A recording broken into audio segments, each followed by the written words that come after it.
So this is Taryn, and I'm of course Tia. We all know this because we all know this. Why do we know this? Because I'm always on Facebook making statuses like I'm miserable. So anyways. Well, I don't have a Facebook, so, Anyways. So, me, Taryn, Alexandra, and my cousin. Ryan. No, Ryan wasn't there. Ryan was there. Well, in the beginning he was there. Was he? I think so. Oh, okay. Well, so we all have a debate about how niggas ain't shit. And my cousin had some really good views for the guys, but on the girls' part, we're gonna give you reasons why we think you guys are not shit. Well, my man is, but we're gonna give you reasons why some niggas ain't shit. One, Taryn. One, y'all just not shit. Two. Yeah, ain't shit. Three. Y'all just ain't shit. Bitches ain't shit but hoes and tricks. Bitches ain't shit but hoes and tricks. Bitches ain't shit but hoes and tricks. Bitches ain't shit but hoes and tricks. Bitches ain't shit but hoes and tricks. Bitches ain't shit but hoes and tricks. Bitches ain't loyal. Oh no, these hoes ain't loyal.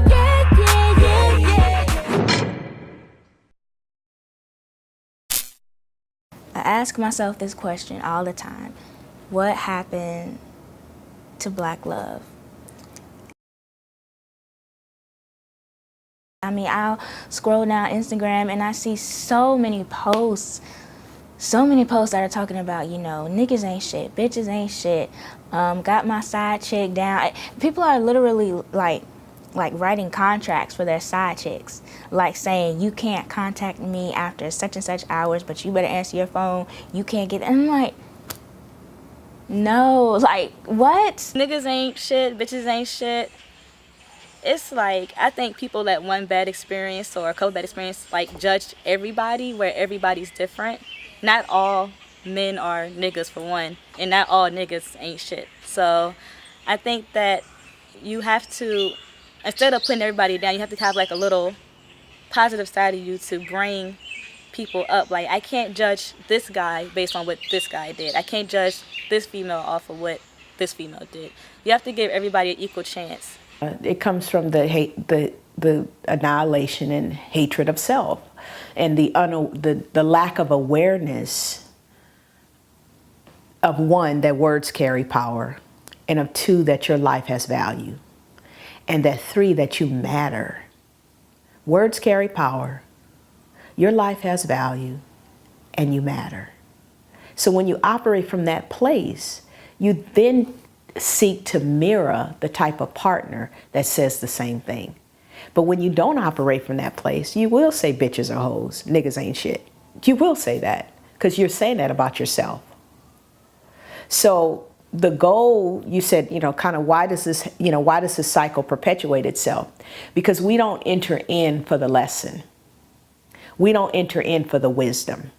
We enter in to get a need, our lower appetites, the way, Socrates and Aristotle talks about our lower appetites, and Plato talks about our lower appetites. It's this sense to get our base needs met and not to engage the other for endarkenment and transformation. So if I'm serious about my relational encounter, then it means I'm serious about being in relationship with myself. So I engage this and I give to it as best as I can, as healthy or unhealthy as I am. I give to it and I come out to say, what did that experience? What's the wisdom from that experience? Not what's the anger, not what he did or she did, but what is it in that experience that it's helping me to see myself better as a human being? And so when you don't do that, you say, bitches are hoes, niggas ain't shit. And then you go into the next one and you hope to be made aware that what you said isn't true, but you go in with that idea and you come out with bitches are hoes, niggas ain't shit. In this generation, it is common. It's the thing, actually, to be like main chick, then you got side chick, and then you got just other chicks that you just dealing with, or vice versa, same for women too. And so what happened to, you know, that solid foundation of love? Why are people so afraid to really commit to somebody? Why do we have to have multiple people? And I feel like it's a trust thing. We black people don't trust each other anymore because everybody's sneaking around, you know, doing whatever they want rather than really catering to their partner. And I don't know what caused it. And I'm not saying this just started happening, but there used to be a stronger sense of love amongst the community. You know, I don't mean to beat the dead horse with slavery, because I mean, everybody says, oh, stop talking about slaves.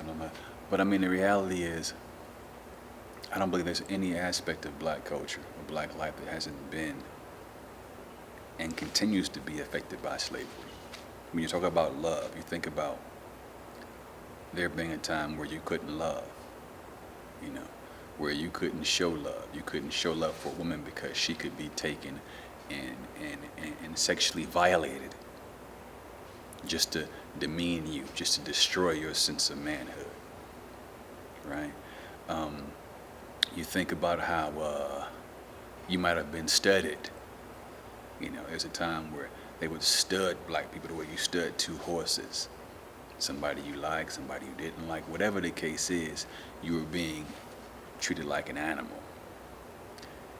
You know, love can be obliterated in that kind of way. And following in the wake of that, again, for hundreds of years, you can get some very twisted ideas about what love is and what love ain't, even how you should deal with it, you know.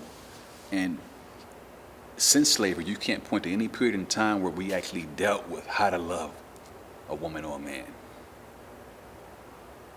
Not no period in time. So of course we're gonna have problems. Of course we're gonna have problems. To this very day. It's all in our media. It's in the music that you're talking about. You know, it's on the screen. You think about it. The absence of black men on screen, in TV and film. I mean, real black men who think politically, spiritually, who are conscious. There's an absence of that, you know. So how can you be surprised that we're having problems with love? We have to believe as a people we are lovable. When you believe you're lovable and you believe that you're capable of giving the love that speaks to you being lovable, you create a different situation. I want to figure out, how do we rebuild our relationships?